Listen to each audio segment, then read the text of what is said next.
Big market voices में आज हमारे साथ हैं Aditya Birla sun life AMC के सीईओ महेश पाटिल, जो करीब 3 लाख करोड़ रुपए का एसेट मैनेज करते हैं। महेश के पास फंड मैनेजमेंट का 30 साल का लंबा अनुभव है। वो खुद Aditya Birla sun life frontline equity, Aditya Birla sun life multi cap fund और Aditya Birla sun life focus equity जैसे फंड्स मैनेज करते हैं। महेश से आज हम समझेंगे कि इस रिकॉर्ड तोड़ तेजी के बाद इस बाजार में पैसा कहाँ बनेगा। Mahesh ji, good morning. All time high के दिन जुड़ने के लिए बहुत बहुत शुक्रिया। बताइए किस तरीके से देख रहे हैं आप आज के इस इवेंट को जो हमने ऑल टाइम हाई हिट किया। क्या एक माइलस्टोन है एक बहुत लंबी जर्नी में, या अब यहाँ पर थोड़ा कॉशियस होने की जरूरत?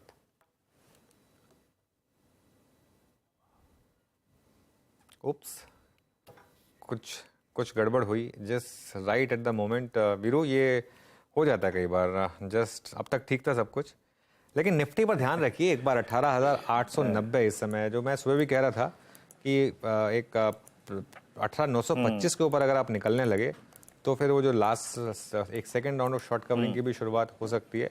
और अब एक बार ऑल टाइम हाई पर जाकर फिसले आप, लेकिन अब आप प्रिवेलिंग ऑल टाइम हाई के ऊपर ट्रेड कर रहे हैं। बस बैंक निफ्टी थोड़ा स्लिप हुआ है, लेकिन निफ्टी जो है काफ़ी अच्छे इंडिकेशन दे रहा है। एक अच्छा इंडिकेशन है कि ऑल टाइम हाई से आपको याद होगा बैंक निफ्टी में तो हिट करते ही हमने अच्छी प्रॉफिट टेकिंग देखी थी, निफ्टी में वो आई नहीं। तो ये एक अच्छा साइन है कि ऑल टाइम हाई के ऊपर टिकने के लिए मार्केट तैयार है। बिल्कुल कोलैप्स नहीं हो रहा है। आप शब्दों को चुने सर, समझें अगर, तो कोलैप्स नहीं हुआ अभी हायर लेवल से। अच्छा, अनुज ने एक स्टॉक का जिक्र किया था, वो अभी मेरे स्क्रीन पे फिर आता है, दैट्स ल्यूपिन। It's now 892। अभी अभी इस स्टॉक में एक फ्रेश ब्रेकआउट आया है 891 के ऊपर।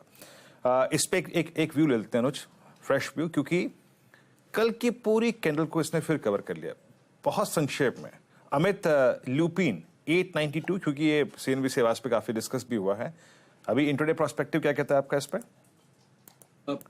बिल्कुल सही पकड़ा है वीरेन जी। इसमें काफी रिन्यूड मोमेंटम है। Open is equal to low था और उसके बाद हम कंटिन्यूस एक इसमें हम मोमेंटम और अपटिक देख रहे हैं अर्ली मॉर्निंग 17 पे।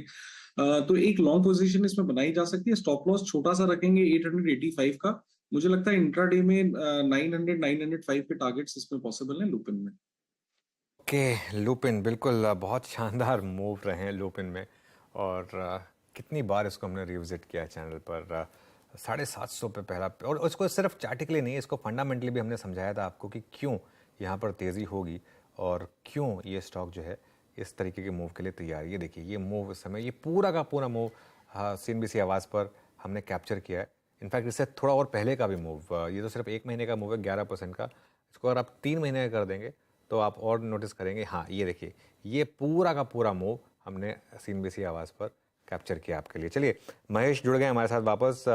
Mahesh, good morning. All time high पर आपका व्यू इस समय मार्केट को लेकर? या गुड मॉर्निंग अनुज जी। तो या मार्केट ऑल टाइम हाई पे आ गया। आई मीन लास्ट पीक जो बनाया था पहले वो 18 महीने किया था इन सितंबर 22 में। तो वहां से अगर देखा जाए तो तभी मार्केट काफी एक्सपेंसिव दिख रहा था, बट उस दौरान 18 महीने में अर्निंग्स है, निफ्टी की जो अर्निंग्स ग्रोथ है वो लगभग 25-26% से ग्रो की है। सो मार्केट यहाँ पे अभी हालांकि नई हाई की है मार्केट ने। मार्केट का वैल्यूएशन अगर देखते हैं तो इतना महंगा है नहीं, आई मीन सस्ता भी नहीं है, बट लॉन्ग टर्म एवरेज 10 साल का जो एवरेज है पी मल्टीपल या प्राइस टू बुक है उसे थोड़ा ही ऊपर है। और यहाँ से भी आगे आई थिंक मार्केट अगर नेक्स्ट वॉटेवर 1 साल का व्यू रखते हैं तो यहाँ से और ऊंचाई करेगा यहाँ से, बिकॉज कंपनीज की जो अर्निंग ग्रोथ है, निफ्टी की जो अर्निंग ग्रोथ है, हमें दिख रही है कि इवन FY24 ये साल में भी काफी अच्छी रहेगी, लगभग 14-15% के आसपास रहेगी। और उसमें काफी सेक्टर्स से कंट्रीब्यूशन हो रहा है। ऐसा नहीं कि एक दो सेक्टर से कंट्रीब्यूशन है, बस सभी सेक्टर जैसे banking sector, auto sector, FMCG sector, capital good sector. So काफी ब्रॉड बेस ये रैली हुई है, तो इसके कारण इसमें काफी स्ट्रेंथ है। और हालांकि मार्केट यहाँ से अभी लास्ट 2-3 महीने में FIIs की जो बाइंग हुई उसके कारण थोड़ा तेजी से ऊपर है, तो कंसोलिडेट शायद हो सकता है। बट आई थिंक आगे जिस तरह से भारत की इकोनॉमी के सरप्राइज कर रही है पॉजिटिव में, तो मुझे लगता है कि मार्केट यहाँ से भी और ऊंचाई जा सकता है। हाँ, बीच में करेक्शन आ सकती है। ग्लोबल मार्केट्स में अभी भी थोड़ी कंसर्न्स है, इंटरेस्ट रेट्स और बढ़ने की गुंजाइश है, तो वो ध्यान में रखते हुए आई थिंक ओवरऑल ट्रेंड लग रहा है कि हमें कि ऊपर होनी चाहिए यहाँ से भी।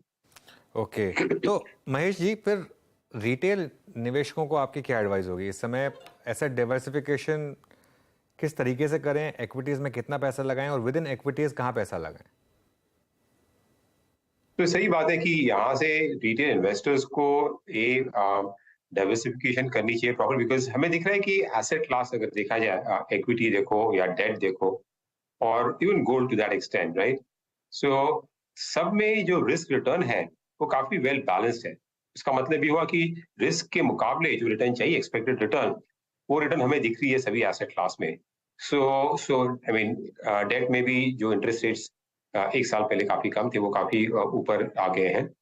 तो इस माहौल में हमको जो एसेट एलोकेशन करनी चाहिए वो अब अपने जो रिस्क प्रोफाइल है उसके हिसाब से जो आपका जो टारगेट एलोकेशन है उसके आसपास ही होनी चाहिए। कोई भी एसेट क्लास में ये टाइम पे ऐसा एग्रेसिवली पोजीशनिंग और एग्रेसिवली वेट नहीं बढ़ाना चाहिए। सो मैं बोलूंगा कि प्रॉपर एसेट एलोकेशन आपके जो रिस्क प्रोफाइल के हिसाब से आपने जो सोची है उसके आसपास ही आपको रखना चाहिए। इक्विटी में अगर करेक्शन आती है कुछ because of uncertainty, I think तो जरूर उसमें डिप में आपको बढ़ानी चाहिए आपकी allocation. Otherwise I think maintain a standard asset allocation. Okay अच्छा महेश जी, वीरेंद्र बोलो दिल्ली स्टूडियो से। मैं आपसे ये पूछना चाहूंगा कि अभी एक दो स्पेस जिसने पिछले 2-3 महीने में कन्विक्शन जाहिर किया और उसके कन्विक्शन को देखने के बाद एक चीज नजर आई, मतलब उसके कन्विक्शन के उस मूव के पीछे बड़ी एक सोची समझी चाल भी थी। आप ये देखिए कि अप्रैल में जब आपको एक रेट हाइक की प्रोसेस में एक पॉज मिला, रेट सेंसिटिव्स का, बैंक्स का, ऑटो का भागना लाजमी था, बट उस दौरान फार्मा भी भागा और खूब भागा।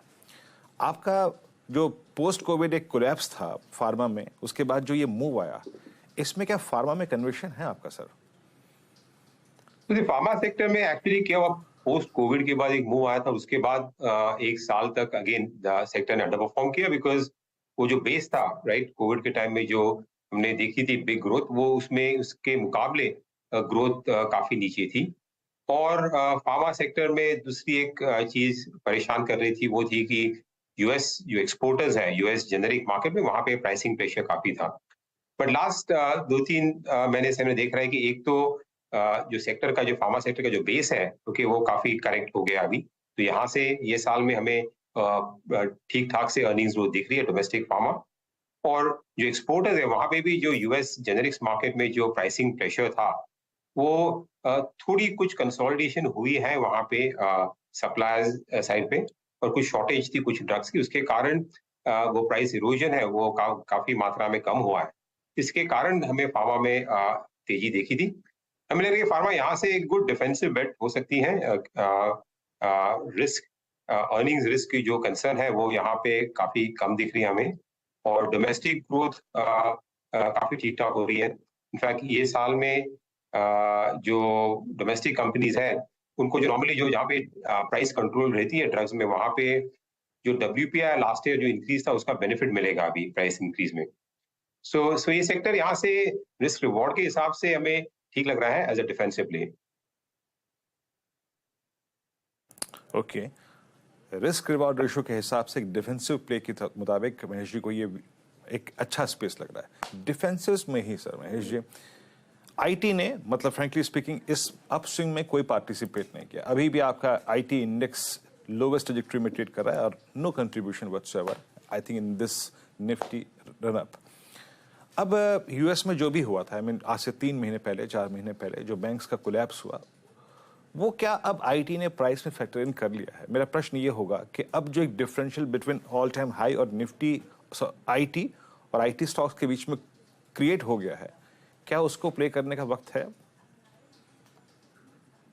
तो आईटी सेक्टर में अभी भी एक क्वार्टर, अभी जो क्वार्टरली नतीजे आएंगे, यहाँ पे एक रीसेट हो सकता है अर्निंग्स डाउनवर्ड रिवीजन के लिए। और बट हालांकि सेक्टर काफी स्टॉक्स अभी अंडर परफॉर्म किए हैं, तो हमें लग रहा है कि ये नेक्स्ट रिजल्ट्स के बाद और ये जो दौरान है अभी एक कपल ऑफ 2-3 मंथ्स, एक अच्छा मौका रहेगा आईटी सेक्टर में धीरे से अपना वेट बढ़ाने के लिए। एक तो जो कंपनीज, आईटी कंपनीज, उनमें जो कैश फ्लोज है वो कैश फ्लो जनरेशन काफी स्ट्रांग है, और प्राइस करेक्शन के हिसाब से काफी कंपनीज के भी डिविडेंड यील्ड भी काफी अच्छे हो गए हैं।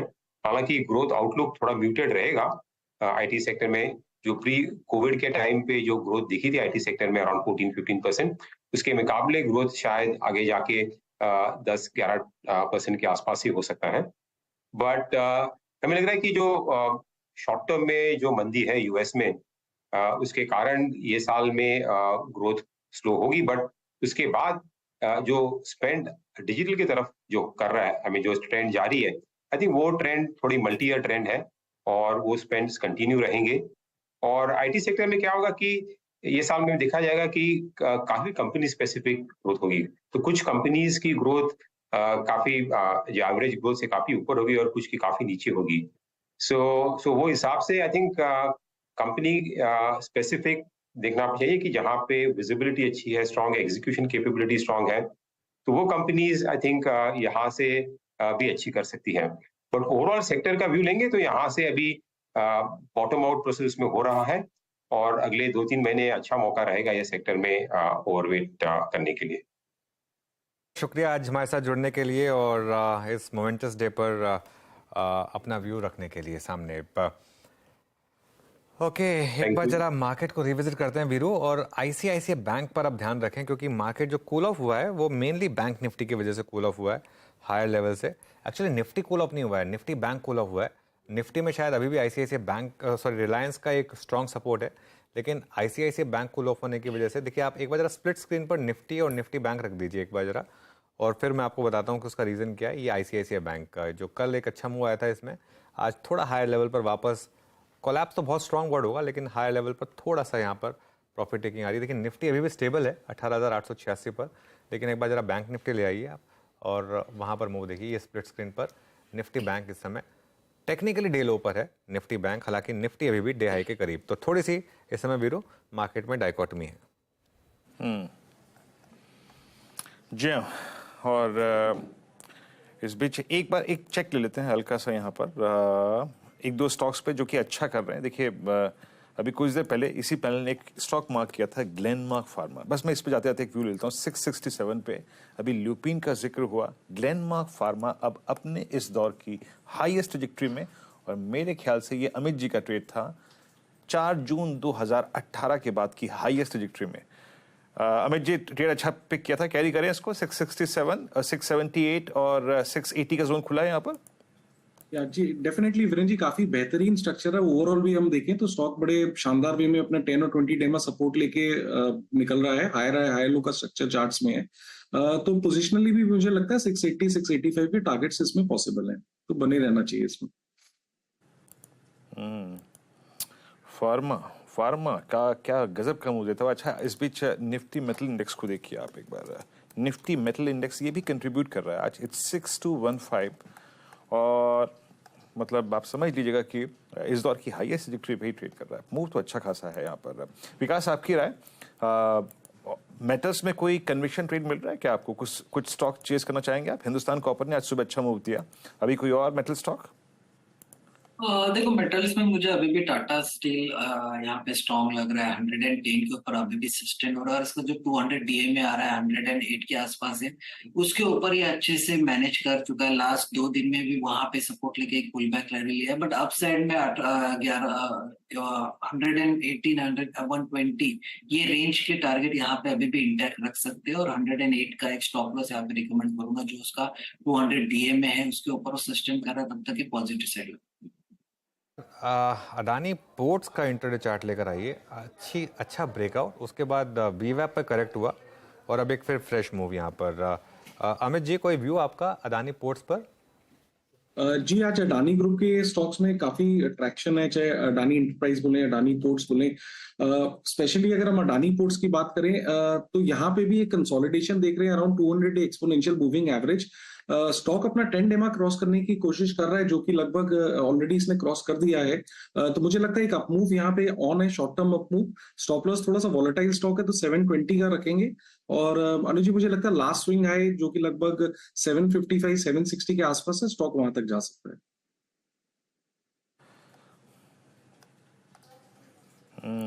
चलिए अब कुछ देर में नीरज जी के पास चलेंगे, लेकिन ये बात बिल्कुल सही है कि भले ही बैंक निफ्टी थोड़ा सा रिट्रेस हुआ हो, but thanks to capital goods, thanks to metal, thanks to pharma, Nifty अभी सिंकिंग मोड में बिल्कुल नहीं नजर आ रहा है। और अभी भी अगर आप देखें जो प्रैक्टिकली आज का जो ट्रेड जोन है उसके हाईएस्ट क्लस्टर में ट्रेड कर रहा है। मैं सिर्फ ओपनिंग पॉइंट को डिस्कस नहीं कर रहा हूँ, practically it's now trading at all time high. इस बीच कुछ स्टॉक्स जो कि ऑल टाइम हाई पर और हैं, उसमें आप देखिए इंडिगो 2556। हमें इंडिगो में लगभग आप समझ लीजिएगा कि अक्टूबर 2021 से लेकर मैं अगर उस प्राइस को कंसिडर करूं तो एक राउंडिंग बॉटम का ब्रेकआउट आया था 2400 के जोन में। मैं एक इंटरडे ट्रेड की बात नहीं कर रहा हूं, बट एक पोजिशनल ट्रेड का व्यू क्या बन रहा है, कहां तक का स्विंग पॉसिबल है? जो ट्रेड कर रहा है एक फ्रेश स्विंग हाई इसने क्रॉस किया है, ओपन ब्लू स्काई टेरिटरी में ये स्टॉक है। तो नियर टर्म में मुझे ऐसा लगता है जो इसके फिबोनाची प्रोजेक्शंस आ रहे हैं वो लगभग 2650 तक के हैं, 2700 तक के। तो कंजर्वेटिवली एक बार 2650 के टारगेट से वर्क करेंगे, उसके बाद उसके बियॉन्ड देखेंगे, रीअसेस करेंगे। Stop loss in this case रखूंगा छोटा सा एक 2530 का। ओके, चलिए अमित जी बहुत बहुत शुक्रिया, आप इस कार्यक्रम में शामिल हुए, सभी स्टॉक्स इंडेक्सेस पे आ रखी, और विकास जी आपका भी। अब चलते हैं नीरज जी के पास।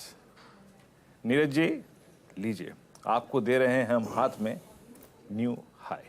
मुबारक हो आपको। आपको भी बहुत बहुत मुबारक हो। और बस अब आप क्लोजिंग आज जो है 19 के ऊपर कराइए, आखिरी हो जाएगी वो होगा। मतलब 19 की तो थोड़ा है, लेकिन अगर बस 18,925 क्रॉस कर लिया आपने और उसके ऊपर सस्टेन कर गए तो फिर second round of covering start होगी। मार्केट तैयार है ऑल टाइम हाई के ऊपर टिकने के लिए, लेकिन फिर मैं जो बार बार चीज़ें कह रहा हूँ, इन्वेस्टमेंट अपनी बना के रखिए इस मार्केट में और मौके ढूंढिए।